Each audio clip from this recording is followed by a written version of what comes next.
Film ini merupakan mahakarya masterpiece dari sang legenda, salah satu sutradara terbaik di dunia menurut gua sepanjang masa. Tapi anehnya ini film ditarik ya dari peredaran masyarakat, dilarang tayang sama sutradaranya sendiri. Kalian penasaran kan ini film apa dan kenapa bisa ditarik, bisa dilarang sama sutradaranya sendiri? Nah, dari poster yang gua tawarkan pasti kan langsung, iya kayaknya agak disturbing nih. Kalian tunggu pembahasannya di Old But Gold.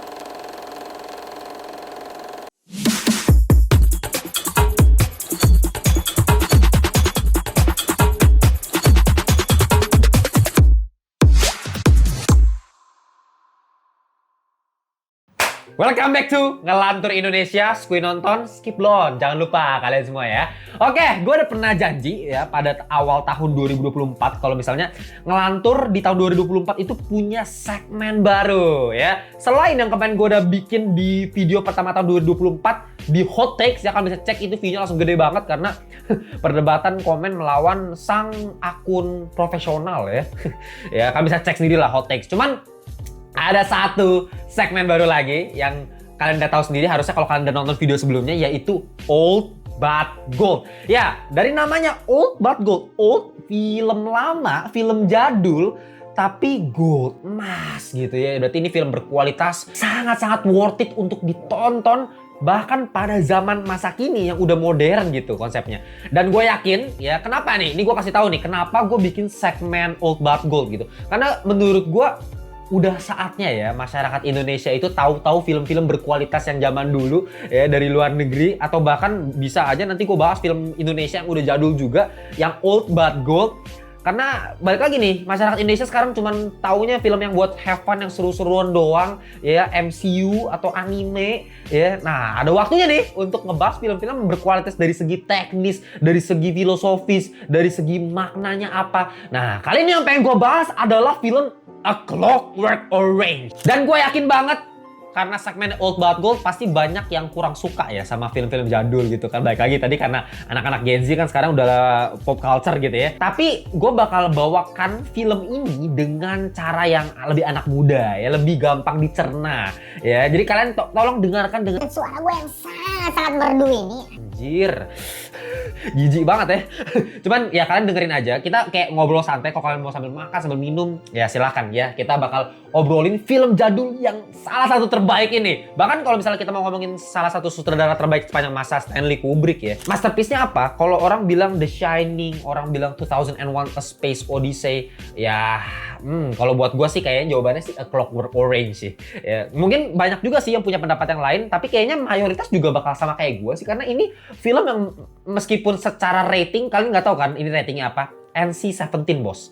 Ya, kalau kalian nggak tahu NC-17, harusnya kalian tahu R-rated kan? Ya, tahu PG-13 tahu pasti, R-rated tahu. Nah, pasti kalian nggak tahu kan sebenarnya ada yang di atas R-rated, yaitu apa? NC-17. Nah, ini rating yang sebenarnya lebih parah lagi, udah harus 21 ke atas lu baru boleh nonton. Karena memang mengandung kekerasan secara seksual, secara merkosaan ada di mana-mana, adegan vulgar, bugil di mana-mana, dan brutalnya nggak main-main, sadisnya nggak main-main, disturbing juga. Nah, inilah ya Clockwork Orange. Cuman yang ditekankan sama si Stanley Kubrick itu sebenarnya bukan itu. Nah, mungkin kalian banyak salah sangka pas nonton film ini. Jadi kalau kalian belum nonton film ini, ya terserah kalau mau nonton film, mau nonton video gue dulu atau mau nonton filmnya dulu. Tapi yang pasti, gue pengen saran kalian kalau kalian ngakunya miskin gitu ya, nggak bisa beli tiket bioskop, nggak bisa beli platform streaming Netflix, Disney Plus, silahkan cek tuh, gue taruh link di description box, itu link Fit Now, aplikasi keren bisa nonton gratis. Oke, langsung aja kita mulai pembahasannya. Jadi ini film tahun 1971 ya, A Clockwork Orange, disutradarai oleh Stanley Kubrick, diproduseri oleh Stanley Kubrick, dan ditulis oleh Stanley Kubrick. Gila emang ya, dia adalah yang carry film ini. Makanya kalau film ini dewa, ya berarti Stanley Kubrick yang dewa. Ya, dia otak di balik film ini, bahkan yang kameranya kebanyakan dia ya yang pegang kamera gitu. Nanti gue bahas juga dari segi sinematografi dan lain-lainnya. Coba pasti kalian masih bingung dong. Ini ceritain bang, gue bingung bang, malas dengerin sinematografi, teknis, bla bla bla bla bla. Ya oke, kita mulai dari simpelnya aja, dongeng dulu kali ya. Gue bakal dongengin kalian cerita Clockwork Orange itu sebenarnya cerita tentang apa sih? Ya oke, kita mulai ya. Film ini bercerita mengenai seseorang pemuda bernama Alex. Nah, ini wajah yang tampan ini dengan mata yang sangat beloh, padahal padahal belum dipaksa ya.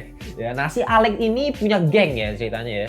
Punya geng namanya The Drugs ya, The Drugs. Nah, The Drugs ini isinya pokoknya berempat lah totalnya. Dia sama 3 temennya gitu. Nah, dari opening scene film ini kalian bakal melihat opening yang sangat-sangat ikonik ya. Kalau misalnya orang yang suka nonton film cinephile pasti tahu lah salah satu ya opening ini yang terbaik, salah satu yang terbaik sepanjang masa. Opening di mana muka dari close up si Alex ini ya yang diperankan oleh Malcolm McDowell ya. Di close up, ditarik ke belakang gitu ya. Kita mulai lihat di sebelah-sebelahnya ada teman-temannya dia, tapi dia ada di mana? Nah, kalian bisa lihat sendiri kan? Mengerikan bukan ya, di sebuah klub yang bisa dibilang kayak sebuah klub susu gitu ya, dimana ya mereka di sini suka minum-minum susu ya. Nah, dengan patung-patung vulgar yang sangat-sangat tidak senonoh, kalian bisa lihat ya. Nah, tapi tidak macam-macam bro, susu yang ada yang mereka minum di situ itu susu yang sudah dicampur dengan bumbu-bumbu rahasia yaitu narkoba.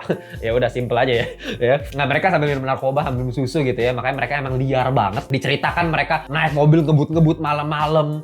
Terus habis itu lu bayangin ada salah satu scene juga di mana ada homeless dalam satu tunnel gitu ya, digebuk-gebukin ya. Padahal homelessnya kagak ada salah apa-apa, cuman lagi mabok aja ya, digebuk-gebukin sama mereka berempat nih si The Drugs ini. Bahkan pemimpinnya si Alex ini gitu ya. Habis itu mereka juga berantem lawan geng-gengan gitu, geng lain gitu ya. Oh, adu fighting. Terus habis itu yang lebih parahnya lagi, mereka masuk ke rumah orang kaya ya, di mana di situ ada suami istri dikasih lihat dan istrinya diperkosa di depan mata suaminya, bos. Udah minum narkoba, berantem lawan geng, gebuk-gebukin tunawisma, dan perkosa istri orang.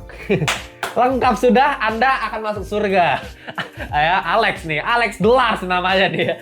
Ya, oke. Ya, simpelnya adalah ketika mereka sudah melakukan hal itu semua, tapi di satu titik tuh kayak teman-temannya diperlihatkan kayak ngomongin nih si Alex ini ya, ngomongin yang jelek-jelek. Terus si Alex denger, terus Alex kesel sama temen-temennya ini, terus digebukin lah satu-satu temennya, dimasukin, diceburin ke danau dengan scene yang sangat-sangat ikonik, slow motion, gila ya. Abis itu, nah teman-temannya nggak tinggal diam bos, teman-temannya punya dendam nih sama si Alex di pemimpin mereka gitu. Sehingga suatu saat ketika mereka ingin melakukan hal yang tidak senonoh dan pengen merampok ya seorang perempuan dalam rumah ya itu ya bisa dibilang itu cat lady ya, karena dia pecinta kucing di situ namanya, kalau nggak salah nggak ada ya. Nah di situ kalian bisa lihat di satu ruangan itu si Alex masuk ya kan, digebuk-gebukin sama si Alex dengan pertarungan yang sangat chaos dengan sinematografi yang sangat bagus ya, menegangkan. Mati ceweknya.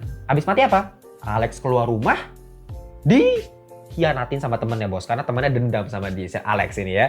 Nah ketika si Alex ini dihianatin ya, dia sudah berada di penjara ya, ditangkap sama polisi ya. Dari situ singkat cerita aja langsung dikasih satu masa percobaan, dimana kalau lu pengen keluar lebih cepat dipangkas waktunya, lu ikutin ke program kita. Nama program ini adalah Ludovico Technique, dimana ini dicuci otaknya ya. Nah ini programnya nih sebenarnya nih. Nah si Alex ini lagi di Ludovico Technique ini ya, dimana dia harus diperlihatkan, dipertontonkan adegan pemerkosaan, adegan kebrutalan, pokoknya yang jelek-jelek, yang jahat-jahat, dengan lagu diiringi lagu Beethoven ya, Ludwig van Beethoven. Siapa yang nggak tahu, salah satu musik komposer paling jenius sepanjang masa.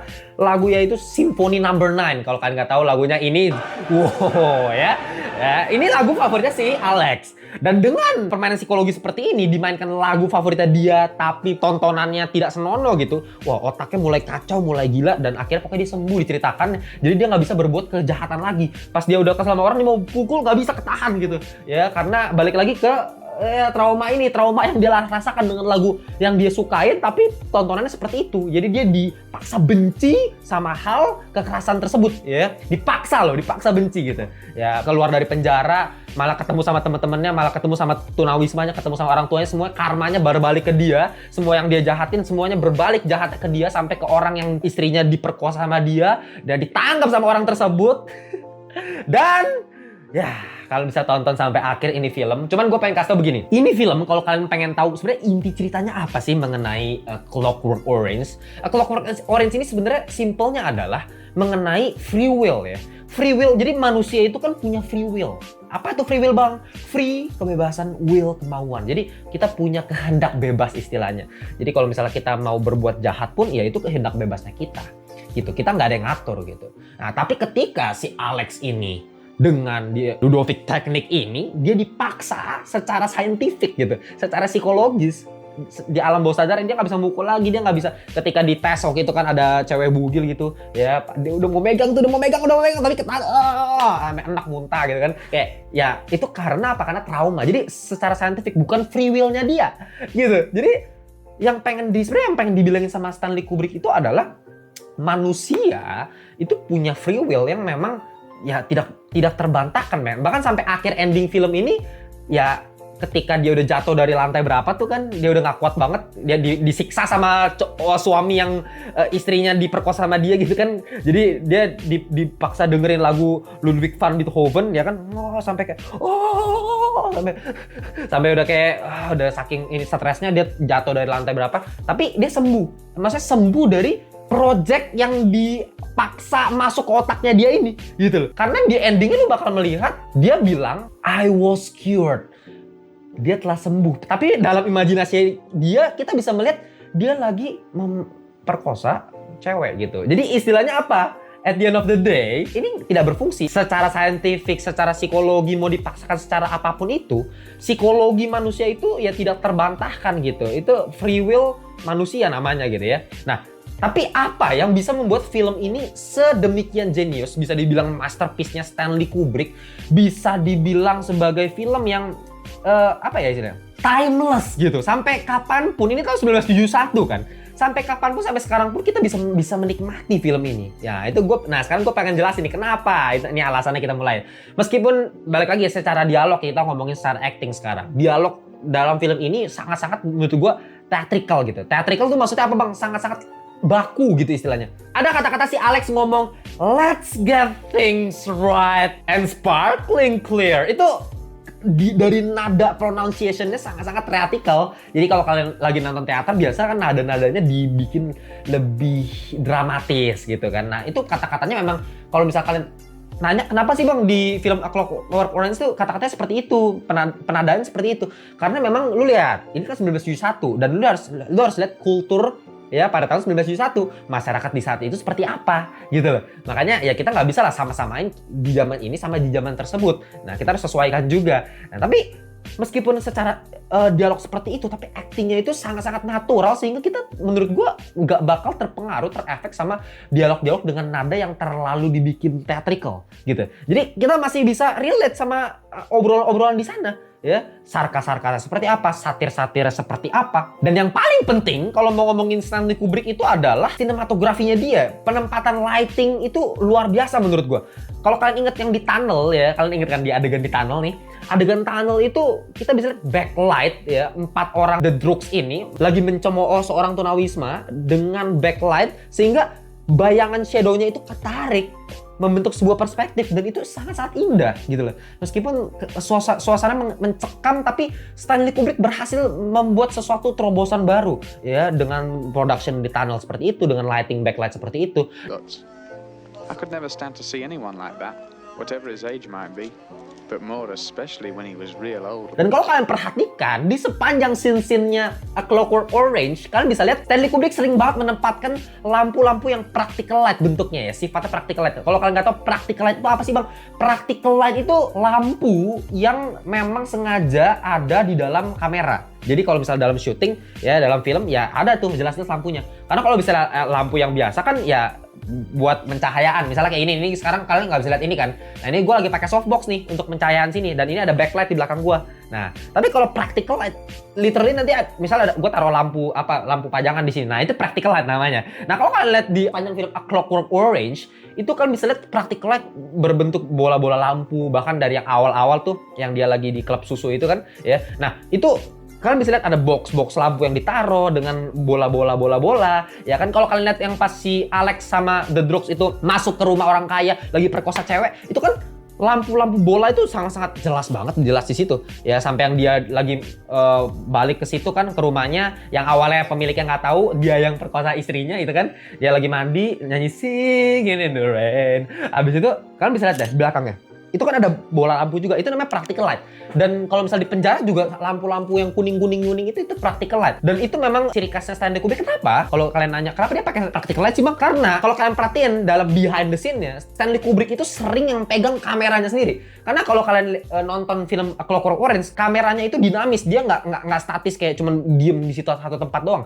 Dia selalu sering banget dibawa bergerak sama si Stanley Kubrick gitu. Apalagi yang pas kalian lihat scene ini ya, antara Alex vs Cat Lady, ya kan? Nah di situ kalian bisa lihat 360 shot gitu kan, muter. Nah itu yang muter sih Stanley Kubrick. Bahkan ketika kita lihat dari perspektif bawah, si Alex lagi mau hantem palanya si Cat Lady gitu kan, itu kan dari bawah itu syutingnya si Stanley Kubrick yang ngerekam gitu kan. Nah ketika dari bawah juga kita lihat di gini-giniin kameranya kan, di zoom ke mukanya, dengan itu kan menambah efek dramatis. Nah itu efek-efek seperti itu karena pergerakan kamera secara natural oleh si Stanley Kubrick. Dan gimana caranya untuk membuat kamera sedinamis itu, sebergerak seleluasa itu, tanpa membuat lightingnya berubah-berubah? Ya dengan practical light. Karena practical light adalah lampu yang memang ada di dalam ruangan itu, include ke dalam story cerita tersebut, sehingga lightingnya tidak berubah, ya bagus-bagus aja gitu kan.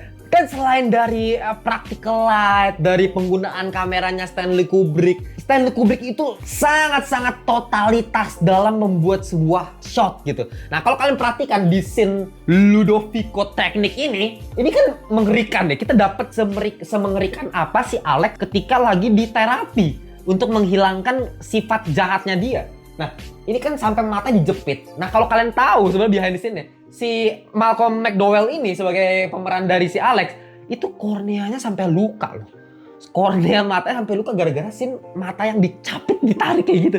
Itu luar biasa, gue harus salut banget untuk shoot film ini. Dan penggunaan musik yang dramatis khas-khas Stanley Kubrick itu selalu pakai klasik ya. Kalau kalian cek di film-film Stanley Kubrick lainnya, selalu dia pakai musik klasik. Ya, memang itu ciri khasnya si Stanley Kubrick ya. Dan kali ini penggunaan paling sering adalah Beethoven Simfoni nomor 9 karena itu diceritakan sebagai musik kesukaannya si Alex gitu ya. Dan yang gue suka lagi, Stanley Kubrick itu sering banget menggunakan visual tanpa menceritakan narasi di balik itu. Jadi kita tergantung interpretasi kita aja nih. Ini seperti apa sih, ini maksud scene-nya itu apa gitu ya. Dengan visual. Misalnya contoh ya, gue kasih satu scene ya. Misalnya si Alex itu lagi di penjara, ya kan, dia lagi di penjara, terus dia ikut bidang keagamaan gitu ya.